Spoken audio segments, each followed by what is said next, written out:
Assalamualaikum warahmatullahi wabarakatuh. Saya Sonia, nomor NIM 2030111137. Saya akan mempresentasikan hasil resume saya. Materinya tentang hakikat dan konsep pendidikan inklusi. Yang pertama, kita harus tahu apa itu pendidikan inklusi. Pendidikan inklusi adalah sistem pendidikan semua anak, termasuk anak-anak berkelainan atau anak-anak berkebutuhan pendidikan khusus untuk memperoleh layanan pendidikan secara inklusif, secara bersama-sama dengan anak-anak pada umumnya. Walaupun dalam pendidikan inklusi menempatkan siswa berkelainan secara fisik atau kelas sekolah reguler, inklusi bukanlah sekedar memasukkan anak berkelainan sebanyak mungkin dalam lingkungan belajar. Inklusi merupakan suatu sistem yang hanya diterapkan ketika semua warga sekolah memahami dan mengadopsi siswa tersebut.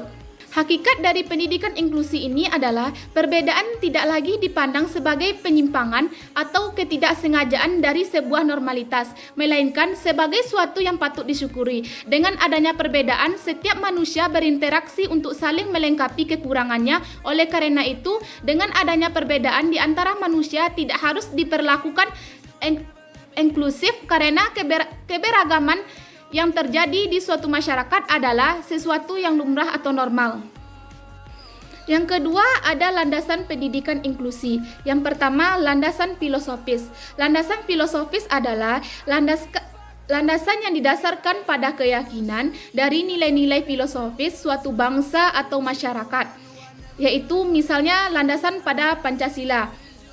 Yang kedua ada landasan religi. Religi ini adalah sebagai bangsa yang beragama, penyelenggaraan pendidikan tentu tidak akan terlepas dari agama. Di dalam agama, khususnya agama Islam, disebut bahwa manusia diciptakan berbeda di antara satu dengan yang lainnya, untuk saling mengenal karena pada hakikatnya manusia adalah makhluk sosial yang tidak bisa hidup sendiri dan saling membutuhkan satu sama yang lainnya.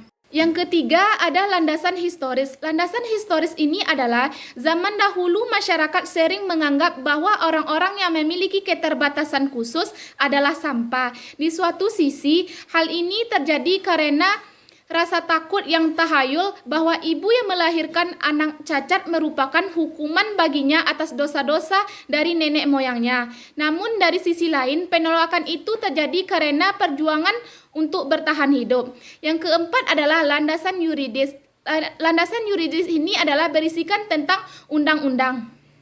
Sejarah menuju inklusi. Kebijakan menuju pendidikan inklusi telah lama dilaksanakan di Indonesia pada tanggal 8 September 1977 yang telah ditandatangani oleh perjanjian kerjasama antara pemerintah Republik Indonesia yang diwakili oleh Departemen Pendidikan dan Kebudayaan RI dengan Helen Keller International Incorporated HKI dari Amerika Serikat guna peningkatan pendidikan anak tunanetra di Indonesia. Proyek kerjasama yang dimaksud merupakan dua program utama, yaitu pendidikan terpadu dan anak tunanetra menurut buku Rudianti Sari 1981 halaman 2. Elemen-elemen dari pendidikan inklusi ini adalah yang pertama merangkul semua anak. Yang kedua pelaksanaan pembelajaran berpusat pada anak bukan pada kurikulum.